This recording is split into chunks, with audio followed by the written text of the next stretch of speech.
Governor Johnson, you have said you're an advocate of getting out of Afghanistan tomorrow. You've also said that you'd support a Democratic plan to establish a timetable with an end date for withdrawal of U.S. troops in Afghanistan. Are you worried at all about providing a specific end date, and that possibly would enable the Taliban to move in the day after the U.S. troops left? Well, first of all, I'm not in favor of a timetable. I'm in belief that that timetable should be tomorrow, and I realize that tomorrow may involve several months. I was opposed to us going into Iraq from the beginning. I really thought that there was no threat to our national security. I really thought that if we went into Iraq, we would find ourselves in a civil war to which there would be no end. And I thought we had the military surveillance capability to see Iraq roll out any weapons of mass destruction, and if they would have done that, we could have gone in and dealt with that. Afghanistan, originally, I was completely supportive of that. We were attacked, we attacked back. That's what our military is for, and after 6 months, I think we'd pretty effectively taken care of Al-Qaeda. But that was 10 years ago. We're building roads, schools, bridges, and highways in Iraq and Afghanistan, and we're borrowing 43 cents out of every dollar to do that. In my opinion, this is crazy. And then looking at Libya right now, I'm in a position right now where I'm issuing opinions on everything right away. My opinion on Libya is I'm opposed to it A through Z. Thank you, Governor. Now to my colleague, Chris Wallace, with another round of questions. Chris. Thank you, Brett. And gentlemen, let's continue this conversation and let's talk about how to reach out to the Arab world in this new post-Bin Laden era. Senator Santorum, I want to start with you. You say that Muslims are predisposed to fundamentalism. In March, you said this to students at Bates College. In the case of Islam, most people would say it's somewhat stuck in the 7th century because of the interpretation of the Quran. The problem is that people who have tried to modernize Islam get killed. Question: in this Arab Spring, when young people across the Middle East are protesting, not bombing, can the American president afford to be seen as anti-Islam? Well, I'm not anti-Islam, first. What I'm doing is just recognizing the reality.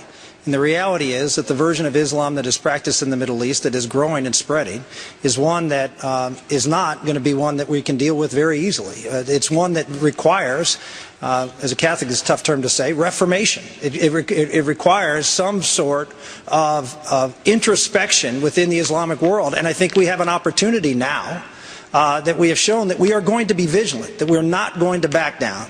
That thankfully we're not putting timetables, definite timetables to leave, that we're going to continue and finish this job. It's time for us to engage those in the Muslim world, and there are many in the Muslim world who want to abandon these radical principles and want to fight those who are advocating those. But unfortunately, as I mentioned, they are not treated particularly well when they do. We need to be a government that talks about those problems. We cannot continue to put the ideological battle in the closet and not bring it out and talk about it and deal with it. Thank you. Congressman Paul, you say that we should cut off all foreign aid to the Middle East and, quote, let them take care of themselves. You say the prison at Guantanamo should be closed, that the detainees there have not been given due process.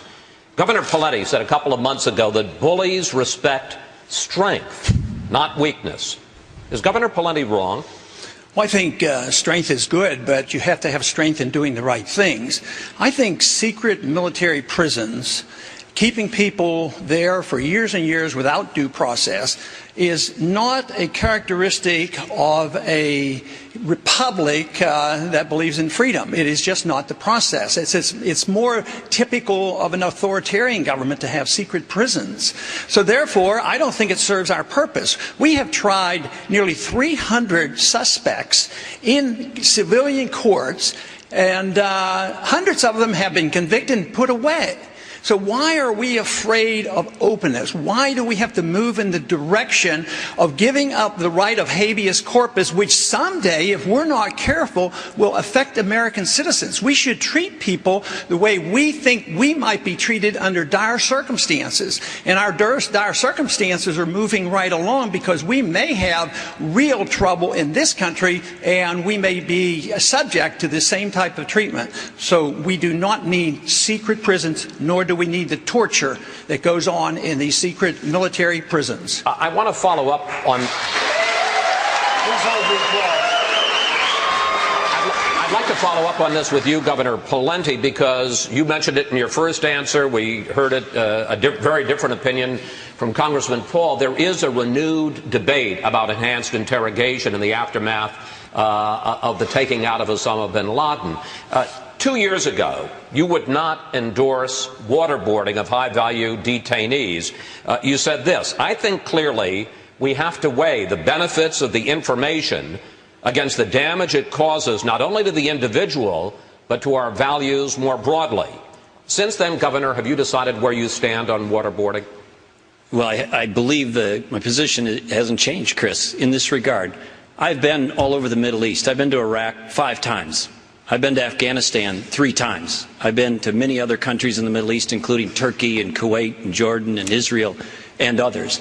And as to your previous point, there is a group of individuals who are radical jihadists, and we need to call them by name. And they believe it's okay to kill innocent people in the name of their religion. It is not all of Islam.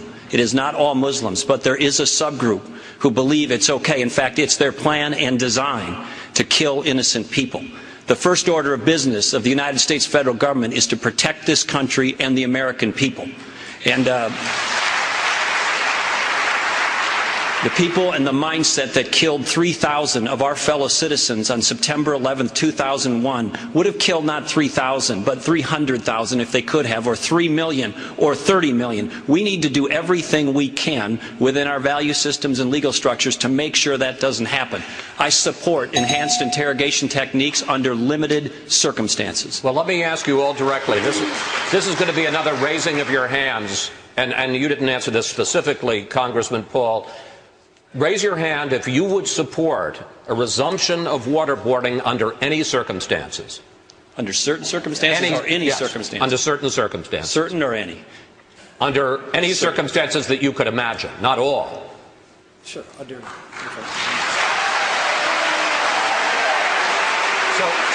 So just to be clear, the 3 of you under individual case-by-case basis would support waterboarding. Congressman Paul, you would not.